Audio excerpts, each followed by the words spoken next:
마지막으로 말하노니 너희가 다 마음을 같이하여 동정하며 형제를 사랑하며 불쌍히 여기며 겸손하며 악을 악으로 욕을 욕으로 갚지 말고 도리어 복을 빌라. 이를 위하여 너희가 부르심을 받았으니 이는 복을 이어받게 하려 하심이라.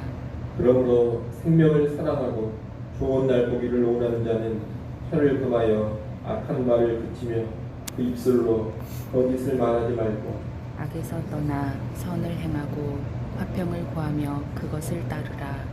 주의 눈은 의인을 향하시고 그의 귀는 의인의 간구에 기울이시되 주의 얼굴은 악행하는 자들을 대하시느니라 하였느니라.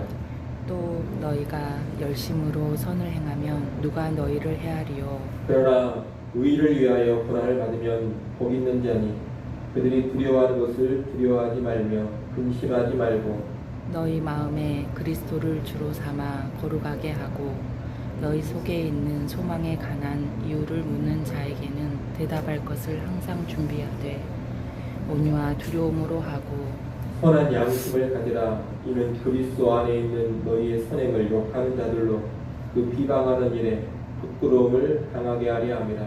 선을 행함으로 고난 받는 것이 하나님의 뜻일진데 악을 행함으로 고난 받는 것보다 나으니라. 아멘. 오늘 본문 1절부터 12절은 베드로전서 2장 11절에서부터 시작해서 3장 7절까지 계속된 본문을 정리해 주는 내용입니다. 사도 베드로는 2장 11절부터 3장 7절에 걸쳐 다양한 영역에서 그리스도인들이 어떻게 살아야 하는지를 말했습니다. 그리스도인들은 한 나라의 시민으로서 사회에 도덕하고 악한 풍조에 휩쓸리지 않아야 합니다. 또한 국가의 정당한 권위에 순복해야 합니다. 비록 국가에서 핍박을 당한다 하더라도 국가의 제도를 인정해야 되고 그 제도의 권위를 존중하면서 살아야 하는 겁니다. 또한 믿지 않는 세상 사람들까지 공정하고 통치권을 가진 왕을 특별히 존대해야 합니다. 또한 그리스도인으로서 종의 위치에 있다면 주인들에게 순종하되 까다로운 주인들, 자기를 괴롭히는 주인들에게도 성실한 순종의 모습을 보여야 합니다. 가정의 아내라면 단정하고 검소하고 정숙한 삶을 살면서 남편에게 순종해야 합니다. 남편이라면 아내와 동거하면서 아내를 아끼고 아내를 귀히 여겨야 합니다. 다양한 위치에 있는 그리스도인을 향해서 이런 권면을 했는데 이 권면의 요지는 뭐냐? 핍박과 어려움이 있다 하더라도 악으로 갚거나 질서를 물랑케 하는 그런 반발을 하지 말고 인내하면서 선을 행하라는 겁니다.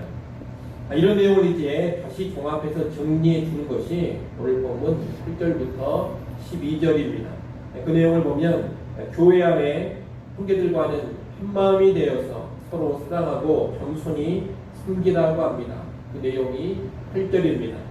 그리고 교회 밖의 사람들을 향해서는 악을 악으로 욕을 욕으로 갚지 말고 오히려 축복해 주라고 합니다. 교회 밖 사람을 대하는 이런 내용이 9절 말씀입니다. 한마디로 신자는 아무리 힘들고 어려운 상황 속에서도 교회 안과 밖, 교회 안팎에서 사랑과 선행으로만 살아야 한다는 겁니다. 이렇게 살아갈 때 하나님께서는 그 모습을 보시고 갚아주십니다. 그 내용이 10절부터 12절입니다. 우리 하나님은 행한 대로 갚으십니다. 뿌린 대로 거두게 하십니다.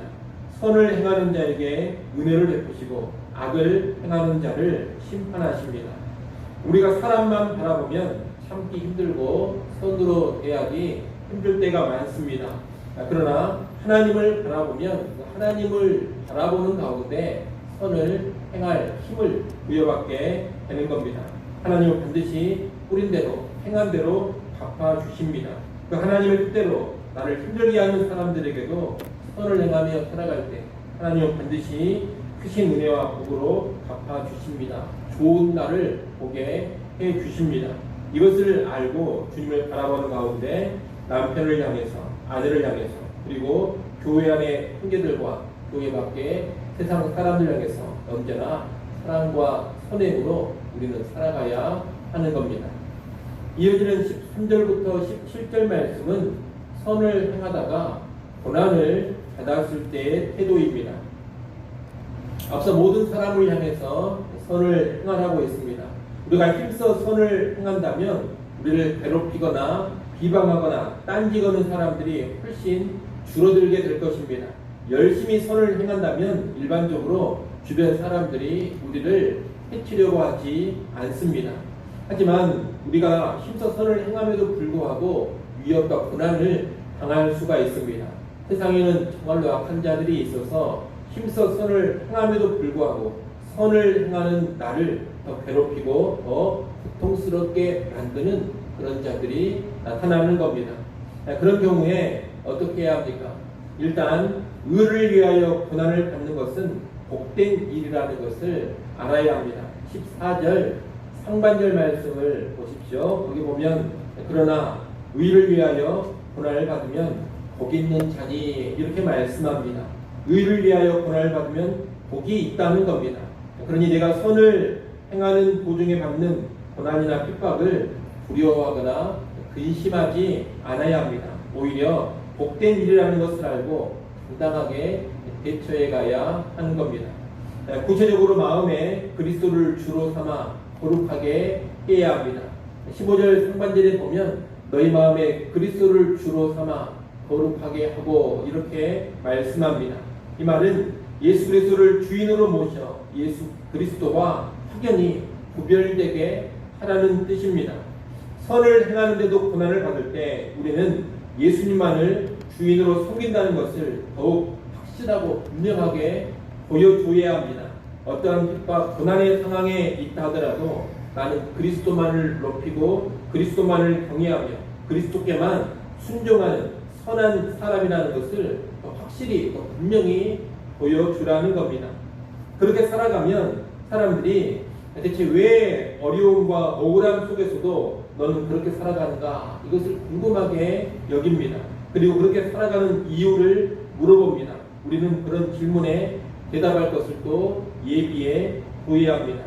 15절 하반절에 보면 너희 속에 있는 소망에 관한 이유를 묻는 자에게는 대답할 것을 항상 준비하되 오류와 두려움으로 하라 그렇게 말씀하고 있습니다. 온유라는 것은 비방하거나 핍박하는 사람, 우리 삶에 대해서 질문하는 그 사람을 대하는 자세입니다. 그리고 두려움이란 하나님을 대하는 자세입니다.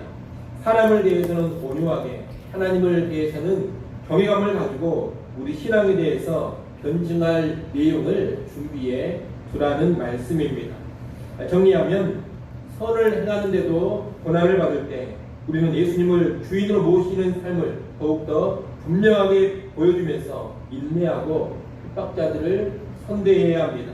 그리고 대체 왜 그렇게 살아가는지 궁금해하며 질문하는 사람들에게 대답할 말도 미리미리 준비해 둬야 합니다. 이렇게 볼 때 선을 행하는 중에 당하는 고난은 복음을 잘 전할 수 있는 통로가 된다는 것을 알 수가 있습니다. 여러분 가장 강력한 복음의 선포, 기독교의 변증은 말싸움에서 이기거나 치밀한 논리로 압박을 하는 것이 아닙니다. 오히려 박해와 고난 속에서도 주님을 충성스럽게 섬기고 우리를 박해하고 힘들게 하는 사람을 향해서도 계속 선을 행하는 것, 여러분 이것이 복음을 전하는 훨씬 더 큰 능력이 되는 겁니다. 아울러 고난과 핍박 중에도 지속적으로 선한 양심으로 살아갈 때 결국 우리를 비방하는 사람들이 부끄러움을 느끼게 될 것입니다. 스스로 낯뜨거움을 느끼게 된다는 겁니다. 여러분 악을 행함으로 고난받는 것보다 선을 행함으로 고난받는 것이 훨씬 더 낫습니다. 선을 행함으로 고난을 받으면 하나님께서 갚아주십니다. 상급이 있다는 겁니다. 또한 선을 행함으로 고난받을 때 우리의 신앙을 더욱더 아름답게 드러낼 수가 있습니다. 복음을 전파하는 것도 더욱더 근세이고 능력있게 감당할 수가 있습니다. 그리고 우리의 신앙을 비방하는 사람들을 부끄럽게 만들 수도 있습니다. 그러니 선을 행하다가 고난을 받는 것, 신앙으로 살고 말씀에 순종하는 삶을 살다가 핍박당하는 것을 결코 부정적으로 보지 마십시오. 선을 행하는데 왜 고난을 받는가 그러면서 낙심하지도 마십시오. 선을 행함으로 당하는 고난은 상급을 가져다주고 복음을 더 강력하게 드러내고 증거할 기회를 가져다줍니다. 그러니 하나님 뜻 가운데 선을 행함으로 고난을 받는다면 그 고난을 언제나 기쁨으로 맞이하시고 우리 주 예수와 복음을 더 잘 드러내는 그런 기회로 삼아갈 수 있는 우리 모두가 될 수 있기를 간절히 소원합니다. 기도하겠습니다.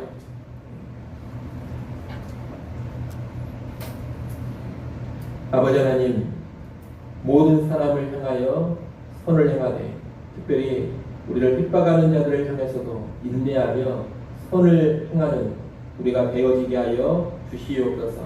선을 행함으로 당하는 고난이 오히려 더 큰 유익을 가져다 준다라는 것을 확신케 하여 주시옵소서. 선을 행함으로 당하는 고난이 상급을 가져다 주고 복음을 더 강하게 증거할 수 있게 해주고 우리의 주 예수 그리스도를 아름답게 드러낼 수 있는 그런 기회가 되라는 것을 알게 하셔서 선을 행하는 그런 가운데 당하는 고난을 기쁨으로 맞이하게 하시고 결코 낙심치 않게 하여 주시옵소서. 오늘 우리가 선을 행함으로 당하는 고난이 있다면 다시금 고난의 의미를 깊이 묵상하게 하시고 하나님이 원하시는 바른 삶으로 나아가게 하여 주옵소서. 아버지 하나님, 이 시간 하나님께 나와 기도할 수 있게 해주셔서 감사합니다. 하늘의 하나님께 다시금 겸손히 엎드려 우리의 모든 필요를 구하게 하여 주옵소서. 하나님 은혜와 긍휼을 구하는 이 시간 이 자리에 우리 하나님 임재하여 주시고 크신 은혜 내려주시기를 간절히 바라고 원합니다. 주일입니다. 온 성도들이 하나님께 기쁨으로 나와 예배하게 하시고 한데 신령한 은혜를 누려가게 하여 주시옵소서. 모든 예배위원들을 강하게 붙잡아 주시고 또한 우리 유치부, 유초등부, 중고등부 청년 모임에도 하나님 은혜가 충만케 하여 주시옵소서. 예수님의 이름으로 기도드리옵나이다. 아멘.